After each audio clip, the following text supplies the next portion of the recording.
শীতলের প্রায় যান যায় যায় অবস্থা, তবুও রাজের টনক নড়ছে না। যখন ছিনতাইকারী নেকলেসটা ছিঁড়ে ফেলেছে, তখন রাজ সামনে থাকা গ্লাসে শীতলকে খেয়াল করলো। ততক্ষণে লোকটা চলেও গিয়েছিল নেকলেসটা নিয়ে। রাজ শীতলকে কিছু বলল না, শুধু তাকিয়ে থাকলো। শীতল কাঁদো কাঁদো ভাব নিয়ে গলায় হাত দিয়ে রাজের দিকে তাকালো। বিকজ গলা অনেকটা ছিলে গিয়েছে। রাজ শান্ত গলায় বলল, চাপ নিও না ডার্লিং, এরকম নেকলেস এনে দেব অনেকগুলো। শীতল গলায় হাত দিয়ে ভাবছে হাসবে নাকি কাঁদবে রাজের কথা শুনে। শীতলের গলার দিকে তাকিয়ে কিছু বলছে না রাজ, বলছে নেকলেসের কথা। শীতলের তো আরও বড় কোনো ক্ষতি করতে পারত লোকটা। শীতল বেশিক্ষণ কান্না আটকে রাখতে পারল না। রাজের কথা শুনে সে কেঁদেই দিল। টেনশন নিও না ডার্লিং, কক্সবাজারে গিয়ে আর কিনে দেব। শীতল এবার ভ্যা ভ্যা করে জোরে কেঁদে দিল। রাজের সাথে যারা কামরা শেয়ার করেছিল তারা কতগুলো ব্যান্ডের লোক ছিল। সবাই শীতলকে বারবার দেখছিল আর তার প্রশংসা করছিল। শীতলও রাজকে দেখিয়ে দেখিয়ে হেসে হেসে কথা বলছিল। বিকজ রাজকে সে এখন বেশি ভয় পায় না। রাজ তো মানুষ, কোনো বাঘ ভাল্লুক না যে তাকে চিবিয়ে খেয়ে ফেলবে। রাজ আপন মনে একবার ল্যাপটপে কাজ করছে, আরেকবার ঘুমোচ্ছে। শীতলকে দেখছেই না সে। ব্যান্ডের ছেলেগুলো শীতলের কাছে আবদার করলো একটা সেলফি তোলার জন্য। শীতল সেই সেলফি তুলতে নিবে অমনি রাজ ব্যাগপত্র নিয়ে ট্রেন থেকে নামার প্রস্তুতি নিল। শীতলকে না বলেই রাজ কামরা থেকে বের হয়ে চলে এলো। শীতলও বাধ্য হয়ে চলে এলো রাজের সাথে সেলফি ছাড়াই। সবাই শীতলকে টাটা দিচ্ছিল আর শীতলও দিচ্ছিল। হোটেল রুম আগেই বুক করে রেখেছে রাজ। রুমে গিয়ে শীতল বেডে গা এলিয়ে শুয়ে পড়ল। রাজ ওয়াশরুমে চলে গেল। শাওয়ার শেষে রাজ বুঝতে পারল সে কোনো ড্রেস আনেনি। বাধ্য হয়ে শীতলকে বলল ব্যাগ থেকে ড্রেস দিতে। শীতল প্রথমে ওয়াশরুমের ডোর নক করলো, তারপর ড্রেস ভেতরে ঢোকালো। রাজ তার পোশাকের বদলে শীতলের হাত ধরে টান দিল। শীতল টাল সামলাতে না পেরে রাজের উপর পড়ে গেল। শাওয়ারটা ছাড়াই ছিল, তাই শীতল ভিজে গেল। দুজন খুব কাছাকাছি চলে এলো, যেখান থেকে দুজনের নিঃশ্বাসের শব্দ শুনতে পায়। এক সময় রাজ শীতলের ঠোঁট নিজের ঠোঁটের আওড়ায় এনে ফেলে। শীতল রাজের স্পর্শ পেয়ে যেন তার মাঝে হারিয়ে গেল। রাজ একসময় শীতলের শাড়ি খুলে ফেলতে চাচ্ছিল। শীতল রাজকে হাত দিয়ে বাধা দেয় আর রাজকে নিজের থেকে ছাড়িয়ে ধাক্কা দিয়ে চলে আসে। রাজ তবুও শীতলকে পেছন থেকে জড়িয়ে ধরে আর ঘাড়ে আর পিঠে অস্ত্র কিস করতে থাকে। শীতল এবার জোরে ধাক্কা দিয়ে রুমে চলে আসে। রুমে এসে সে জোরে জোরে নিঃশ্বাস নিতে থাকে। দুপুরে রাজ আর শীতল হোটেলের রেস্টুরেন্টে যায়। শীতল সেখানে খাবার দেখে চমকে যায়। বিভিন্ন সামুদ্রিক মাছের আইটেম ছিল, কাঁকড়া ভাজা, রূপচাঁদা, আরও কিছু মাছের আইটেম ছিল। মাছের পেটিগুলো দেখতে অসাধারণ লাগছিল, যার থেকে মিষ্টি গন্ধ আসছিল। রাজ কাঁকড়ার খোসা ছাড়িয়ে বেশ মজা নিয়ে খাচ্ছে। শীতল কখনো কাঁকড়া খায়নি, তাই সে চেষ্টা করেও খেতে পারছে না। আমাকে একটু কাঁকড়া ভাজা খাইয়ে দেবেন? তোমার হাত পা সব আছে, তাহলে আমি কেন খাওয়াবো? আসলে আগে কখনো আমি কাঁকড়া খাইনি তো, তাই খেতে পারছি না। শীতল সবার সামনে কাকুতি মিনতি করছে রাজকে খাইয়ে দিতে। সেখানকার সবাই বিষয়টা দেখছে। রাজ রেগে একাকার হয়ে শীতলকে খাইয়ে দিচ্ছে, খোসা ছাড়িয়ে কাঁকড়া খাওয়াচ্ছে, রসালো গরম গরম। শীতল খেয়ে বেশ মজা পাচ্ছে। কাঁকড়া থেকে রাজের হাতটা বেশি মজা লাগছে শীতলের। শীতল চেটে চেটে রাজের হাত খাচ্ছে, যেন রাজের হাতে কোনো অমৃত আছে। শীতল এত খেতে পারে সেটা রাজও জানতো না। প্রায় 1 ঘন্টা ধরে রাজের হাতে খেলো সে। রাজ তো রেগে রেগে শিং মাছ হচ্ছে, যেন একা পেলে শীতলকে গুঁতো দেবে। হয়েছে, আর খাবো না। রাতের জন্য আপনার হাতকে বাঁচিয়ে রাখুন প্লিজ। এত খাদক তুমি জানতাম না তো। কাঁকড়ার জায়গায় আমার হাতকেই খেয়ে ফেলছো। রাক্ষস মেয়ে একটা। রাতে রাজ কাজ শেষে বেডে শুয়ে আছে। শীতল নাইট গাউন পরে পারফিউম দিয়ে রাজের পাশে শুয়ে পড়ল। রাজ আপন মনে ঘুমোচ্ছে। শীতল সিনেমার বইয়ের মতোই রাজের গায়ে হাত পা ছুঁড়ে মারতে থাকলো। রাজ ভাবছে শীতল ঘুমের ঘোরে এমন করছে। রাজ যতবার শীতলকে ঠিক করে শুয়ে দিচ্ছে, ততবারই শীতল হাত পা দিয়ে রাজকে মারছে আর জড়িয়ে ধরছে। রাজ রেগে সোফায় গিয়ে শুয়ে থাকলো। শীতলের ভীষণ মন খারাপ হলো, কান্না পাচ্ছে তার। শীতল হার মানবে না, বিকজ একবার না পারিলে দেখো শতবার। শীতল ওয়াশরুমে গিয়ে মুখে পানি দিল। ফিরে এসে দেখে রাজ বেডের উপর উপুর হয়ে শুয়ে আছে। কথায় আছে, বয়সের দোষ শীতলেরও হয়েছে, তাই সে রাজকে এভাবে দেখে আবারও বেডে গিয়ে কিছুক্ষণ চুপচাপ থেকে জড়িয়ে ধরল। রাজ ছাড়ানোর চেষ্টা করে ব্যর্থ হয়ে হার মেনে নিল। শীতলের গায়ের ছোঁয়া পেয়ে রাজ নিজেকে ঠিক রাখতে পারল না। সে শীতলকে নিয়ে নিজের করে নিল। শীতল এবার নিজের ফাঁদে পড়ল।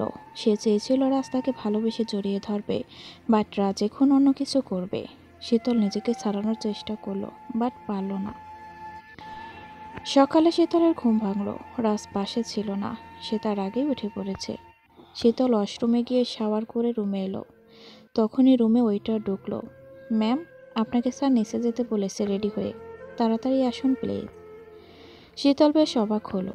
সে ভাবছে রাস্তাকে অপমান আর কষ্ট দেওয়ার জন্য নতুন কোনো প্ল্যান করছে কিনা।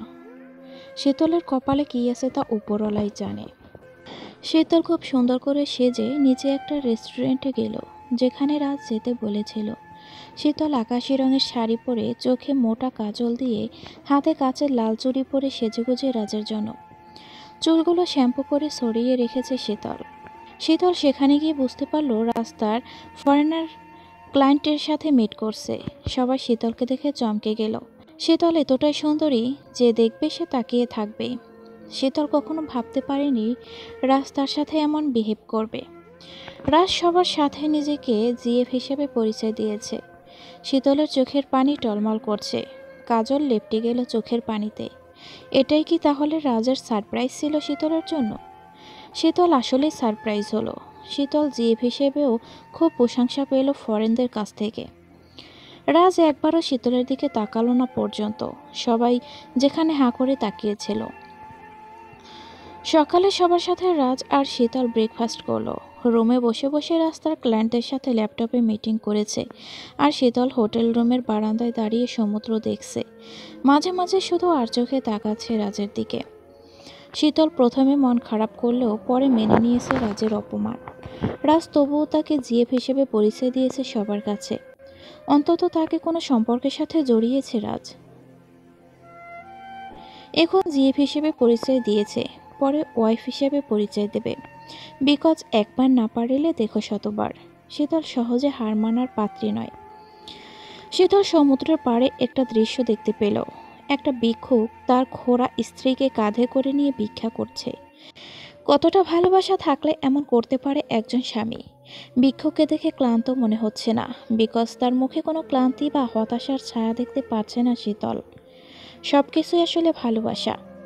ভিক্ষুক তার স্ত্রীকে অনেক ভালোবাসে, তাই তো নিজের সাথে সাথে রাখে। শীতলের বেশ হিংসে হলো ভিক্ষুকের স্ত্রীর উপর, বিকজ তাকে তার স্বামী বিন্দু মাত্র ভালোবাসে না। শীতলের বেশ আফসোস হচ্ছে। তার মনে হচ্ছে রাজ যদি কোনো ভিক্ষুক হতো তাহলে নিশ্চয়ই রাজও তাকে এভাবে কাছে রাখত। দুপুরে রেস্তোরাঁয় বসে বসে প্রায় 1 ঘন্টা যাবৎ মেনু কার্ড দেখছে শীতল।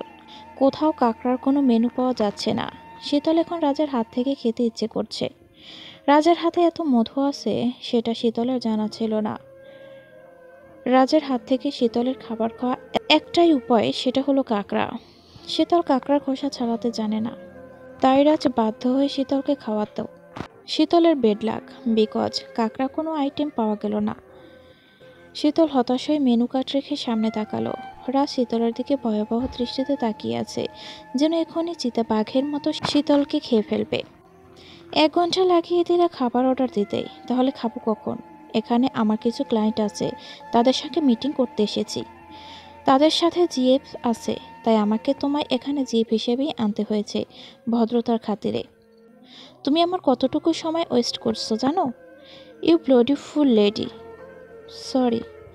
এখন কিছু খেয়ে আমায় উদ্ধার করো। শীতল একটা ভেজিটেবলস ডিম একটু একটু খাচ্ছে আর রাজের দিকে তাকাচ্ছে।